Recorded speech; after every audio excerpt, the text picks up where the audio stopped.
Magandang umaga sa ating lahat. 5:30 ng madaling araw ngayon and napakaaga. 4 o'clock, no? 4 o'clock nagising ako. Umalis ako ng bahay ng 4:30, ngayon ano na? 5:15 actually. Sobrang aga natin, men. So, nandito na nga ako sa yard. Pupunta na ako ng customer para mag-pick up ng load. Dadali na natin siya sa Amerika, no? So, check muna natin ang ating truck. Ay, napakaaga, men. Pero magandang magtrabaho ng sobrang aga dahil nga, ewan ko, parang very refreshing yung ganito eh. Ito ang ating nagsisilbing ilaw. Ay! Ayun. Uy.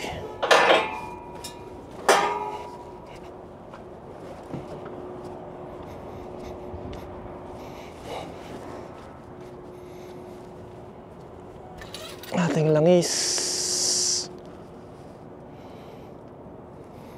Ayos na ayos pa ang ating langis, man. Bagong oil change tayo eh. So, okay tayo dyan.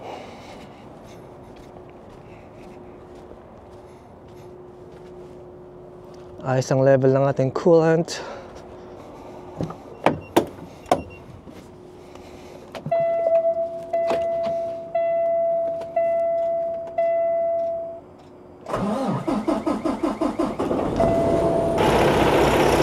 Ayos. Pwede lang isara to.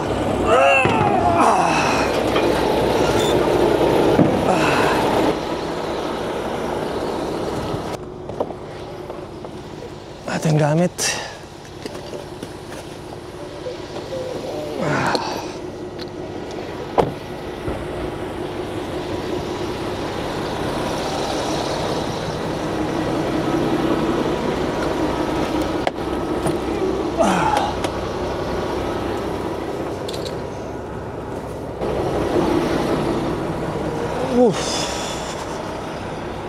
Lamig.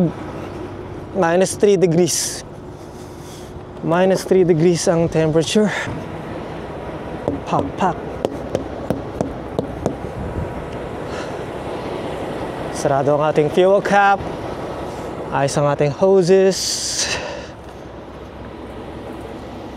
Wala akong naririnig na leak. Ayos na ayos.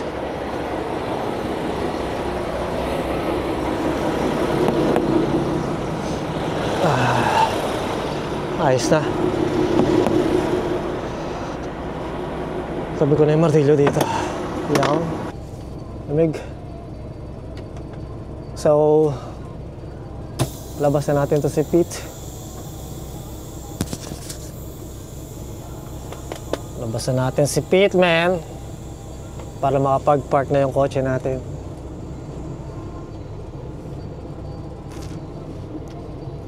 You know.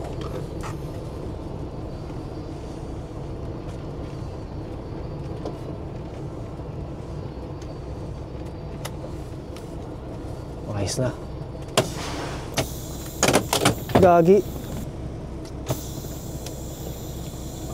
Ayos na.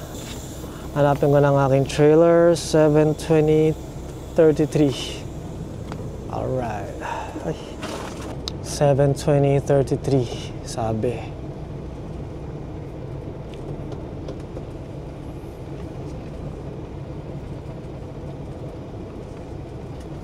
$720.33.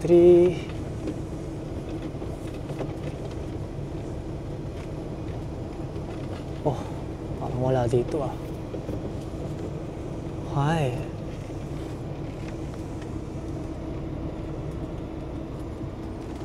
Ayun, 720.33. Babain ko. Kita ko na. Atrasan na natin.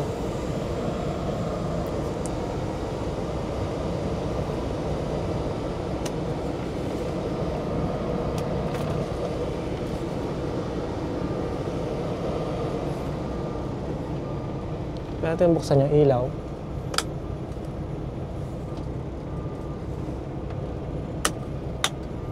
Napakalamig.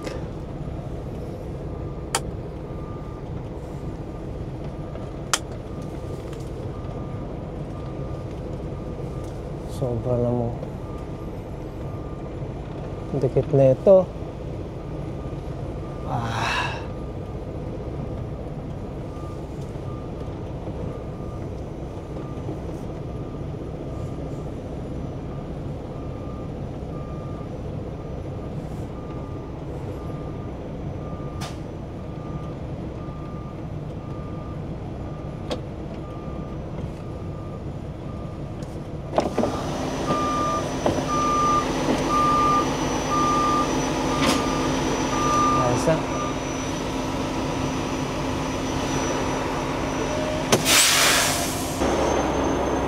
Siguraduhin na walang space ang trailer at ang tractor, and then nakalakang jaw. Ayos na. Saan ba yung landing gear natin? Ito.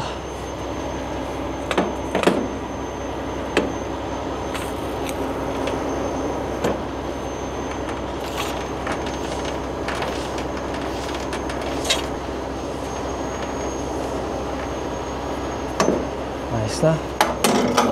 Stow the handle.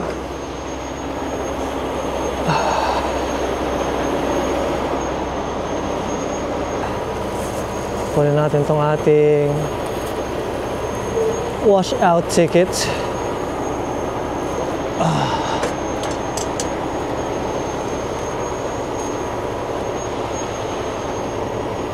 Okay, walang missing pin. Umilaw na. Ayos.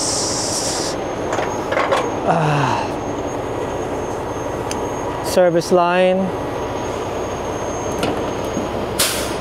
And then trailer supply line.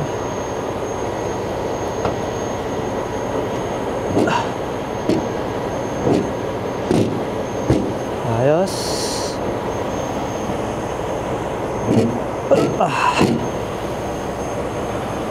Okay na yan. Ayos. Ay, ay, ay.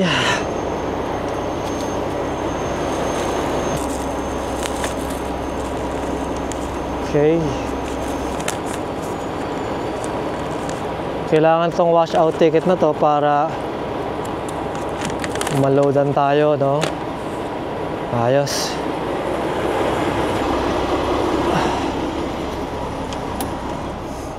Supplyan natin ng hangin ang ating trailer. And then 4 ways. Ayos na. Ay, lamig. Ang lamig, man. Ngayon, inspectionin natin ang ating trailer. Meron tayong flashlight. Ano ba to? Oh, bakit walang cover to?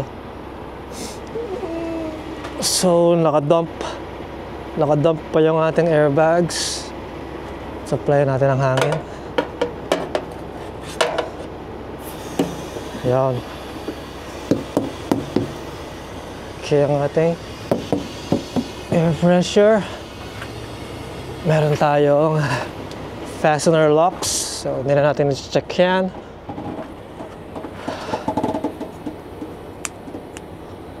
Tumaas ang ating airbag, so wala akong leak na naririnig. Okay. Trailer plate 5453C. All the lights are working. Sarado natin ang ating internal valve. Ayos. Tapos nakalak naman to. Ay, luwag ah. Hindi ko na i-check to kasi naka zip tie naman. Meron tayong gasket dito sa cover. Hampasin na natin ang martilyo to. Ayan.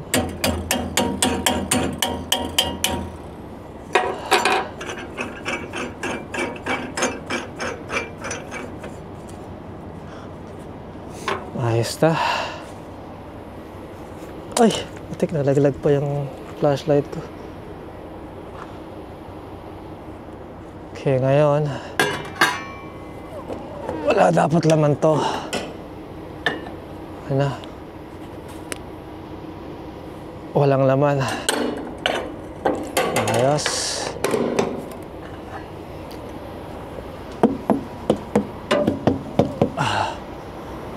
Okay, ang ating tire pressure dyan sa likod.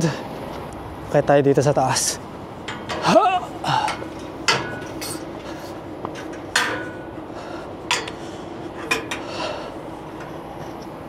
Ayan, dito naman.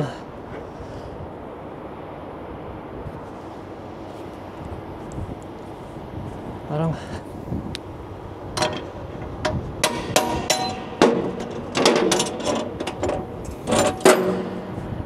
okay. Meron tayong maayos na gasket, malinis ang ating trailer. Sarado na natin yan, men.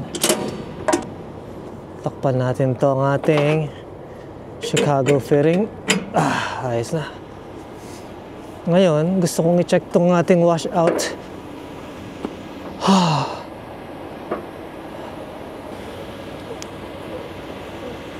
Sikip. Ayos na.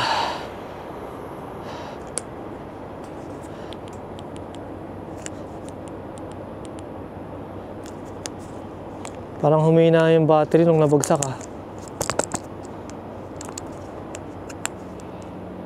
Yan, ayos na. Tignan natin ating washout caps. Ay. Sikip. Ayos na.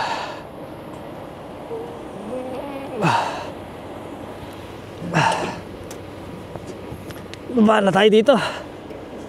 I don't like being on top of the trailer. Honestly. It's like an accident always waiting to happen, you know? May ganon. Ayos na. Okay na tayo, man. Lamig. Pwede na. Testingin natin ang ating connection. No leaks. Trailer emergency brakes are working, so brake lights are working. Turn signals are working left and right. Pwede lang lumarga, men. Lamig.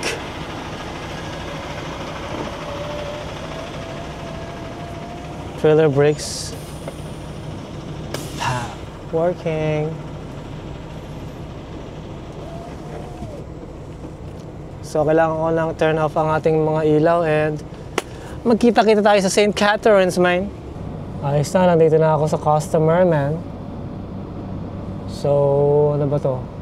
Hintayin ko lang. Maghihintay lang ako dahil kailangan ko mag-scale.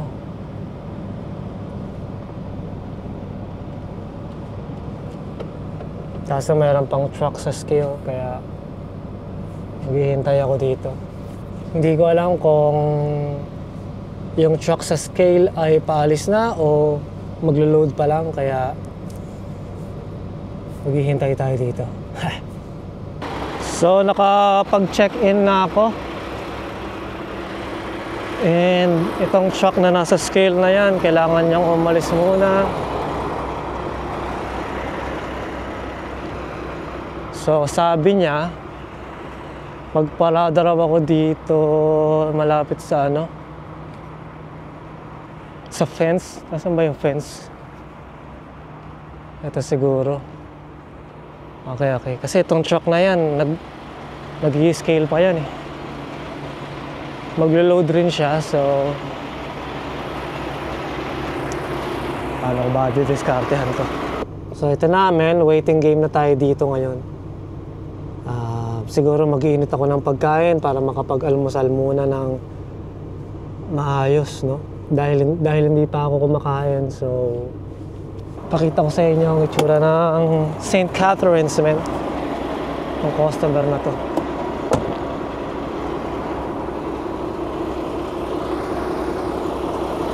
So ito yung fence siguro na sinasabi niya, kaya dito ako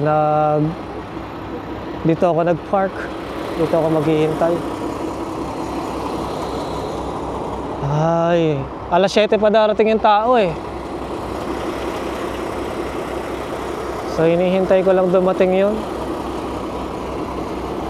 So mag-iinit tayo ng pagkain. Yung kukunin kong produkto ay hindi naman hazmat, kaya ayos na. Tanggalin natin to. So yung chemical na kukunin ko ay phenosize, pero hindi ko alam kung anong klaseng chemical yun. Ano lang naman yun eh, either latex or kung ano man. Kung saan nila gagamitin yun, hindi ko rin alam. Sabi nga nila, the less you know, the better. Sabi. Anyway, mag-iinit ako ng pagkain. Gutom na ako. Tapos, pag naglo-loading na, no, tulugan ko na nun. Wala eh. Alas 7 na, pero hindi pa dumarating yung tao na maglo-load sa akin, kaya relax muna. So, nandito na ako ngayon sa Scala at hinihintay ko na lang yung tao na magtitimbang sa atin. So, kasi kailangan na lang timbangin yung tear, no, yung wala tayong laman. Tapos, pag natapos ako mag-load, titimbangin naman nila yung meron ng laman. So, para malaman nila kung gaano kabigat yung ating produkto. Parang hihintayin muna nilang matapos mag-loading tong isa bago ako puntahan na. Interesting. Pero anyway, no? So ngayon malapit na lang ako sa Buffalo, no? Siguro mga 30 minutes or 45 minutes yung border ng Buffalo mula dito sa St. Catharines. So itong load na kukunin ko ay dadalhin ko sa Maine, no? Ang pangalan ng syudad ay Rumford. So ang inaasahan ko, tatawid ako sa Buffalo, and from Buffalo magpapa-east ako papunta ng Maine. Pero ang ginawa nila, doon ako magko-cross sa may Derby Line, Vermont. So yung lugar na yon ay southeast ng Montreal. So madalit salita, babagbagin ko na naman yung QEW and 401. Matatraffic na naman ako nito, man, dahil kailangan kong bumalik papunta ng Montreal mula dito sa St. Catharines. Akala ko talaga sa States na ako dadaan, pero hindi. Dito ka muna sa 401, sabi. Ito na yung tao.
Ayos na. Ayos na, man. Tayo ko na to. Hintayin ko lang mag-cut out and then patayin natin yung wala na akong gagawin. Usually, pinapatanggal nila yung red line pero wala naman siyang sinabi. Sabi. Ayos na. Tapos na mag-unload, man. Tapos na mag-unload. Tagal din, ano? Ilang oras din yun. Mahigit 2 oras. Ano lang, mga 2 oras lang naman. Ayos lang.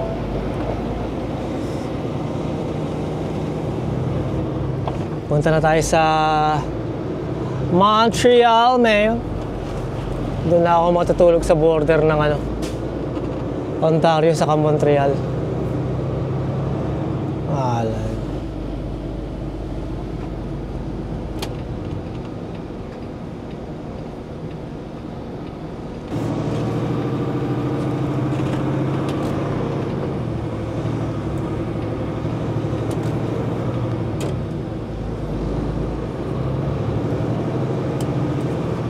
Ayos na.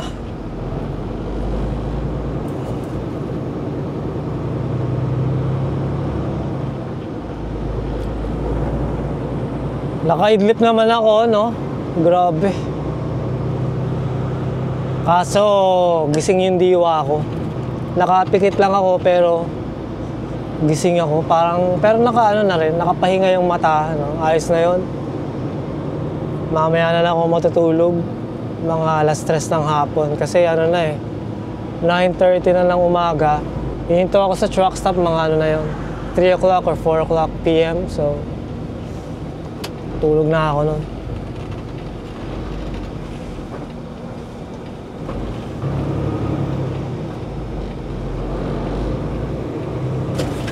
Okay ko po.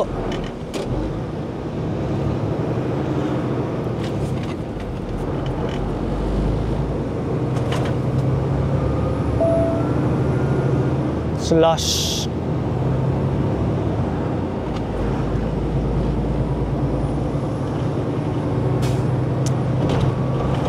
Hi, traffic. Yari tayo na to, man. Tapos tayo na to. 9:30 ng umaga. So, mga 10:30 nandun ako sa 401. 10:45 nasa Scarborough ako. Parang aray ko po. Masyadong ano, slushy.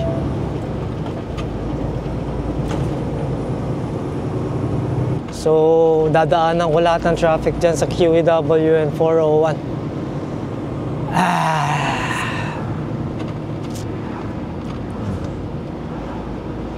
It's all good, it's all good.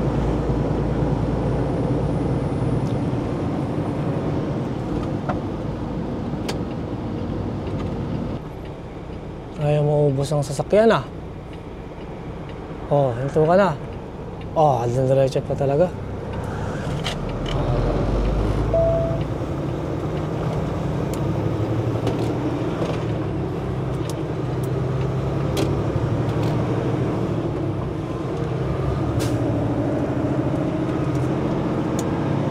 Ay, makulimlim ah.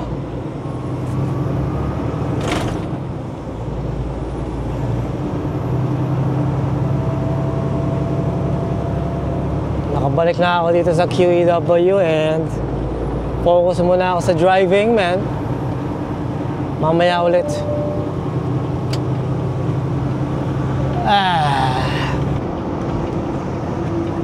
Ay, naantok na ako, man. Mga ano pa to, mga 2 oras pa, nandun na ako sa Lancaster, yung border na sinasabi ko ng ano yun? Quebec and Ontario. Naantok na ako.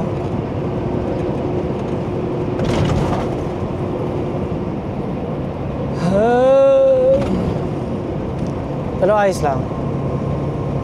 Kaya pa.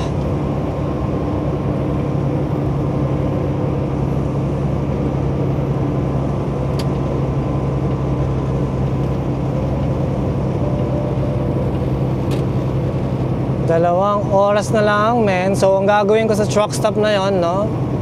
Mag-refuel ako. Pero, pagkatapos nun, matutulog na ako nun. Kinabukasan, siguro aalis ako ng mga alas 3 ng madaling araw. Dahil mula doon sa truck stop na yon, mga 4 hours. 4 hours pa yung drive.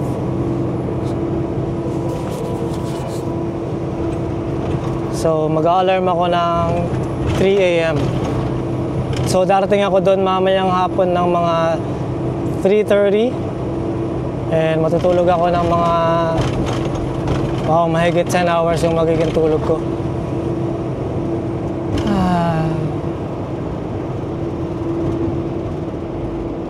Sarap. Makabawi ako ng tulog. So, hindi na ganun kalamig, no? Tsaka wala nang snow.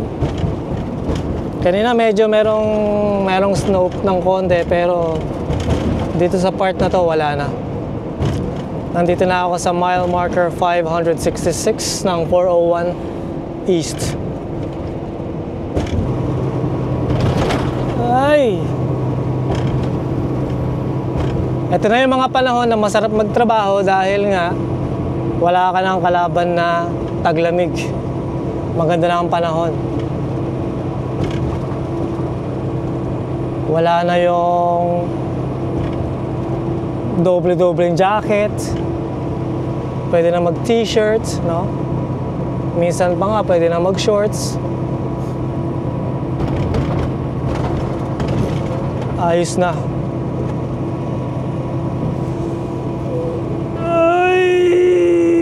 Ay. Sakit na yung likod ko. Sakit na ang likod. Pero masarap ang tulog ko mamaya na to. Sana yung magiging katabi ko sa truck stop hindi naka-idle. Para hindi maingay. We'll see. Pero kahit na maingay, sasarado ko lang yung bintana. Hindi ko na maririnig yung ano niya. Makina niya.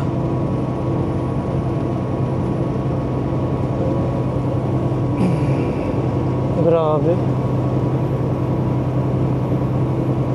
Pagoda, men.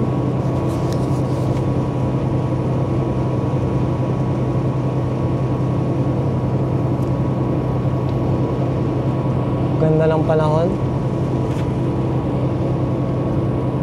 Makulimlim, no? Hindi naman makulimlim, maulap pala. Maulap yung panahon dito.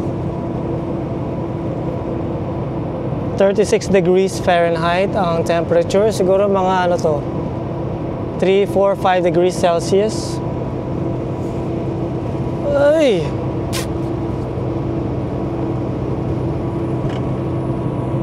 So ano, inaantok lang ako pero okay naman. Inom lang tayo ng tubig.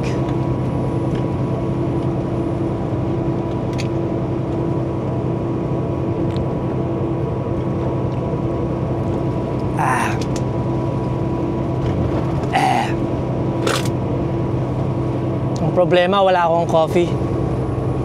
Hindi ako nakabili ng kape. Pero okay lang. Kasi sa truck stop naman ako matutulog. Kaya pagkagising ko mamayang madaling araw, doon ako bibili ng kape.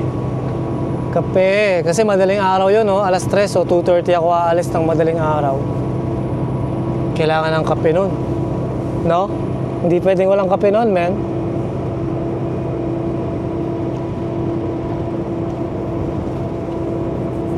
Ayos na. Montreal, here I come. Tsaka Maine pala.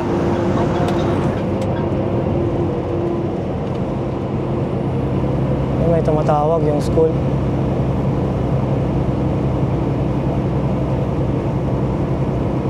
Sagutin ko nga to. Hello, good afternoon. Hi, madam.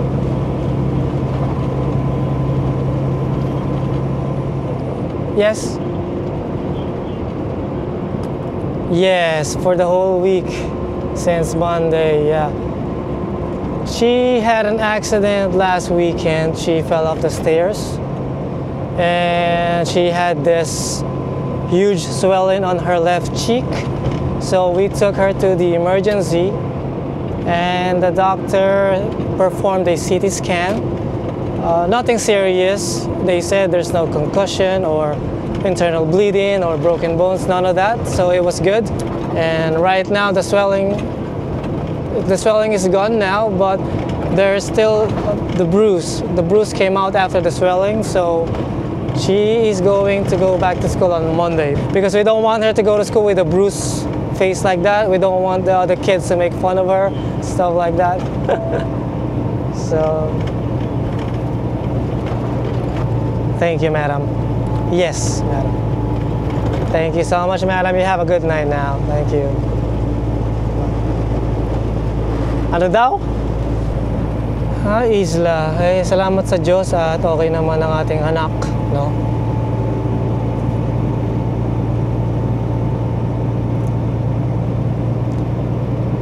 Dilaw na dilaw yung truck nito. Parang, anyway, ganun na nga, no? Magkita-kita tayo mamaya and mag-focus muna ako sa driving, man.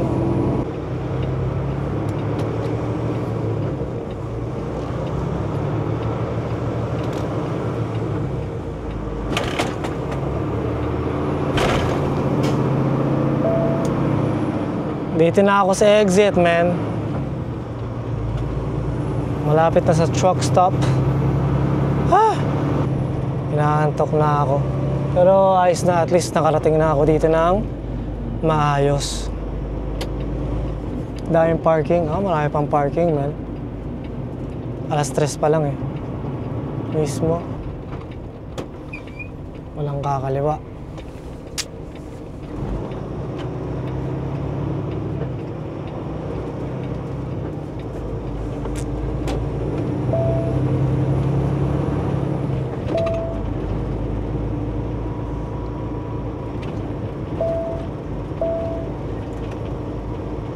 Lamig dito Yan, daming parking, man. 3:00 ng hapon. Ang pangalan ng truck stop na to ay Flying J. Dito sa Lancaster, Ontario. So 2 hours na lang nandun na ako sa border, man. 3:00 ako aalis dito ng madaling araw. Actually, 1:00 siguro. Tignan ko mamaya, no?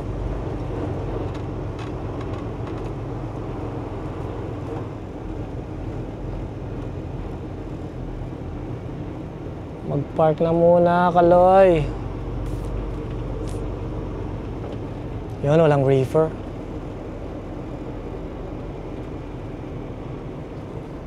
Walang reefer, man.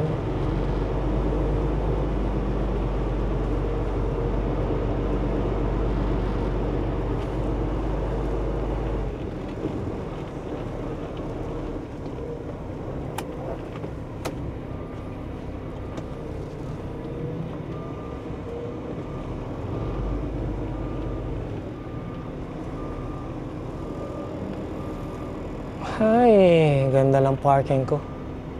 Ang lapit sa store.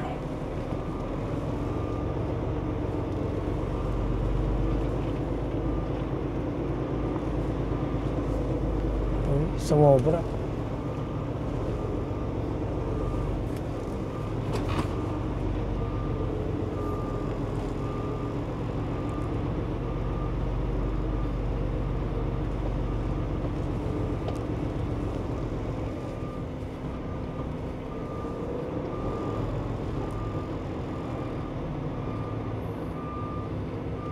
So bukas na ako mag-refuel.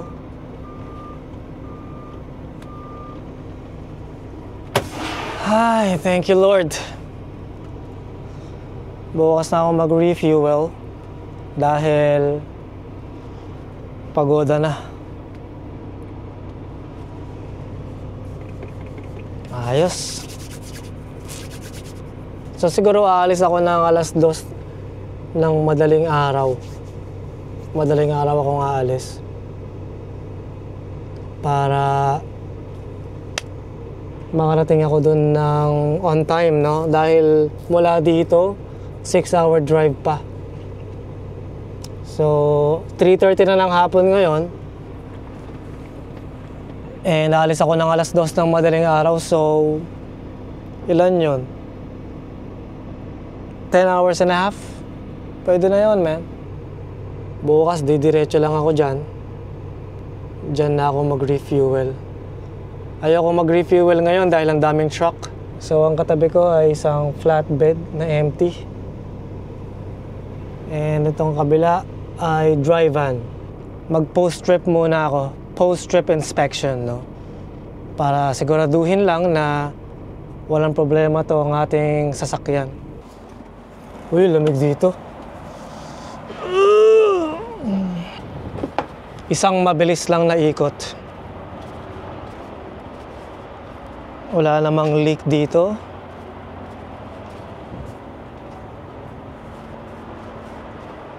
Walang leak, walang damage, walang problema.